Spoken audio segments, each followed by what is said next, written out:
Hello, everyone, and welcome to the neutral review for Set 11 Bullet of Fate. Keep in mind that this is going to be a review on neutral from an Abysscraft perspective. So if you're, maining some other class, and I'm kind of saying some cards might be kind of meh, but you play, let's say, Forcecraft or Runecraft or something, you think a card's really amazing, this is not the video for you, unfortunately. But, if a card is just neutrally good, I will just kind of mention that in general. But yeah, otherwise, let's get into the ranking system. Before I list off the ranks, I just want to also mention that these ranks are based off of the best deck that a card can fit in. So obviously there's some decks that a card might be absolutely pointless in, and that's not what the rank is based off of. So starting from 5, it is a meta-defining or meta-warping card where basically the card is so good that any good deck just needs to run the card. 4 is it's just a solid, strong card and is absolutely needed just for its respective deck to even just function. 3 is it's an average strength card that is still usually needed for its respective deck just because there would be no other option to even, have the deck function. 2 is it's good, but it may not be used at all just based on how you want the deck to run or how it feels to you. 1 is it rarely will see play and it's usually more niche in nature or more for specific like weird situations. And 0 is basically it's just a trash card. So usually the L's in the sets are usually decently strong, but we're kind of starting off with like a really trash one. We got Sylvia Grand Arbiter. She's a 2-cost 2/2 that on Fanfare you evolve her and she becomes a 3/3, and on evolve you select an enemy follower on the field, and if there's at least 5 face-up evolve followers in the Evo deck, you deal it 5 damage. At least from an Abysscraft perspective, this card just seems very mediocre. I mean, most decks are vying to fit everything in the Evo deck, so I guess sure if you have like some free space, like maybe I know Sanguine tends to not have a lot of evolve slots, generally speaking, but I know in this set there's at least one with Hazan. Otherwise, this card just seems so pointless, and sure you can run 3 copies of her and use copies of her own Evo to count towards the 5, but then that's just also less Evos where you can actually get the on evolve to trigger.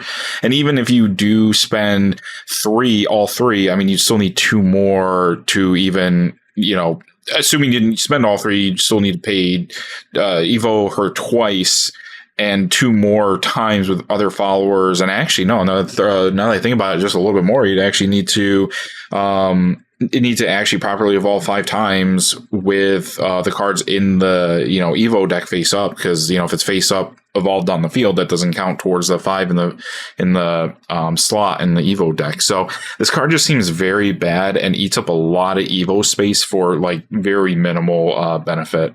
To add on top of all those kind of downsides of how many Evos you have to go through, I mean, she doesn't even count carrots or drive points or advanced followers. And I mean, sure, it's nice that her evolve doesn't count towards the once per turn evolve rule because, she doesn't have the little gold E to symbolize it, but it just seems bad to pay 2 for a 3/3 with Rush that might have a potential late game upside. Okay, up next is still not a great card, is Quixotic Adventurer. He's a 1-cost 2/1 that can evolve for 4, so he's kind of like a goblin, I suppose, in that regards. And on Fanfare, you can put a Dutiful Steed token into your EX area, and then he evolves into a 5/4, which, I mean, I suppose for 4 play points, you better get a decent, stat boost. And his last words is, you may put up to 1 of each of the Dutiful Steed, Bullet Bike, and Arcane Personnel Carrier tokens into your field or your EX area, which, kind of goes into the next part and general overall theme of set 11 is the different vehicle tokens. So we're going to get into that before we go into other followers, because you kind of need those tokens as like reference points for additional bits of information. So here's the 3 tokens. They all kind of cover a different aspect with a little bit of overlap. The Dutiful Steed is the kind of the middle between the 2. It's a 1-cost amulet that says act. You can bury the card to give a follower on the field +1/+1 if it's a Wasteland follower. The Bullet Bike is the more offensive option where you can bury it to select a follower and give it rush. And if it's a Wasteland follower, give it +1 attack. And then the Arcane Personnel Carrier, or sometimes I call it the APC, you can act, bury it to give something ward. And if it's a Wasteland follower, it also gets +1 defense. Generally speaking, with Abysscraft, you're going to be mainly using the Dutiful Steed and Bullet Bike tokens. The APC seems to be more of a, at least Runecraft, but maybe I think Forcecraft as well. So generally speaking, I won't won't be really mentioning the Arcane Personnel Carrier, but it is, in my opinion, probably the worst of the three, because the +1 attack that the other two give are just really nice for followers that just survive and don't have summoning sickness. So, it's one additional bit of damage you can do to your opponent. So next up is Goblin Queen. She's a 2-cost 2/3 that says, on Fanfare, you look at the top 5 cards of your deck and you may reveal a Goblinoid card from among them and add it to your hand, and you put the remaining cards to the bottom of your deck in any order, and then you can act, engage her, and banish 3 Goblinoid cards from your cemetery to select an enemy follower on the field, destroy it, and deal 3 damage to its leader. I find it hilarious that this is the first decently ranked card, but that's more because it's a more of a say on a goblin based deck more than the whole archetype or the whole meta in general for the set. There's such little goblin support that essentially any new goblin cards that kind of, even help with consistency, like Goblin Queen, it's just it's instantly just a needed card if you wanted to make this deck. It in general is trash, but if you wanted to make it for the memes, you clearly need this card to even make the deck work well. All right, I guess continuing on with our detour of not talking about the main archetype of this set, we've got the Embodiment of Cocytus. It's a 2-cost spell that says you choose one of the following. You can either search your deck for an Archfiend card, reveal and add it to your hand, and shuffle your deck, or you can select an enemy follower on the field, destroy it, and deal 3 damage to your leader.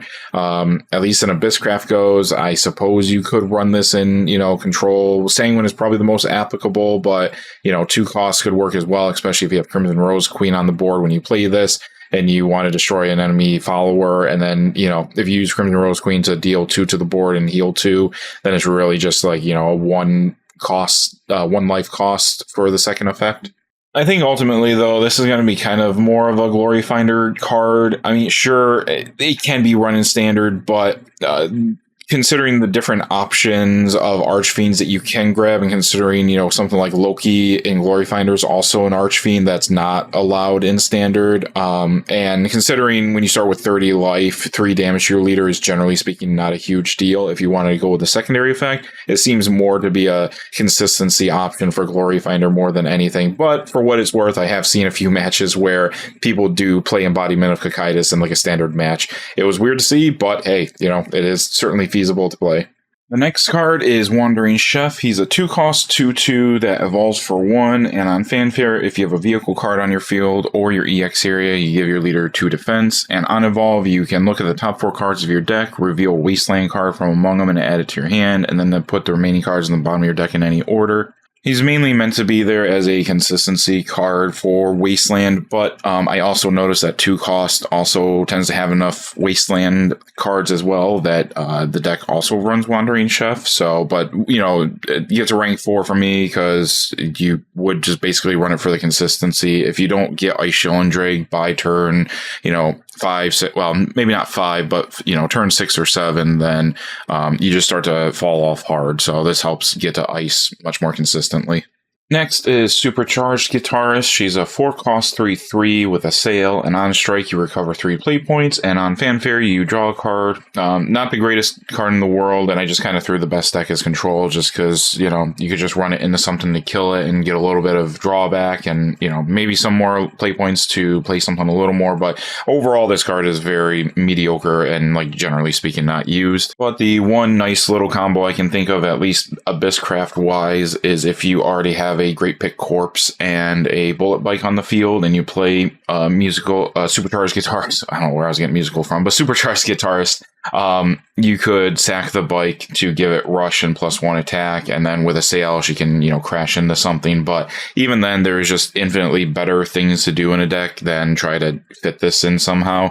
But also, who knows? I really haven't thought about it that hard, but maybe you could do something with it in Glory Finder. Next is a card that I don't really think is meant for standard, but at least in best case scenario, maybe Dragoncraft would be the best craft to use it. But the card is Titanic Showdown. It's a 7-cost amulet that says this card is put onto the field engaged. Fanfare, look at the top 5 cards of your deck, and from among them you may reveal up to 5 followers that cost at least 7 and add them to your hand, and then you put the remaining cards on the bottom of your deck in any order, and then you can act, engage it, bury it, and then reveal 2 random cards from your hand and put each follower from them onto your field. So the card is very much more of a party card, especially the whole, choosing 2 random cards from your hand and hopefully they're followers to summon. But for what it's worth, I am kind of personally excited for this card because I do play a Glory Finder deck that has predominantly huge followers, or at least followers that are 5 costs or higher. So the odds of this hitting are just super high, and so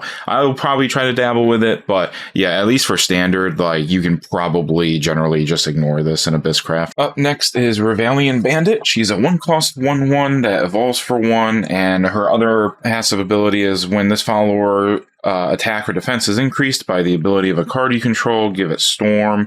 And on evolve, she still keeps that ability along with getting +1/+1. And on evolve, you can select an enemy follower on the field, deal 2 damage if there's at least 2 vehicle cards on your field or EX area. Obviously, this card is meant for the Wasteland archetype, but reviewing some deck lists and stuff, I'm not seeing Abysscraft run it. It's probably used for other decks, especially since Skeleton Dreamer kind of does the Storm ability upon buff better than Revalian Bandit. So at least in Abysscraft, it's not great, but if you're certainly playing other Wasteland decks, then certainly keep it in mind for your deck. We're getting near the end here, but up next is Vagabond Lizard. It's a 2-cost 2/2 that on Fanfare you put a Bullet Bike token into your EX area or your field, and last words, you can put a Dutiful Steed token into your EX area. Unlike Revalian Bandit and Quixotic Adventurer, Vagabond Lizard is actually used for Wasteland and 2 costs, because obviously it costs 2.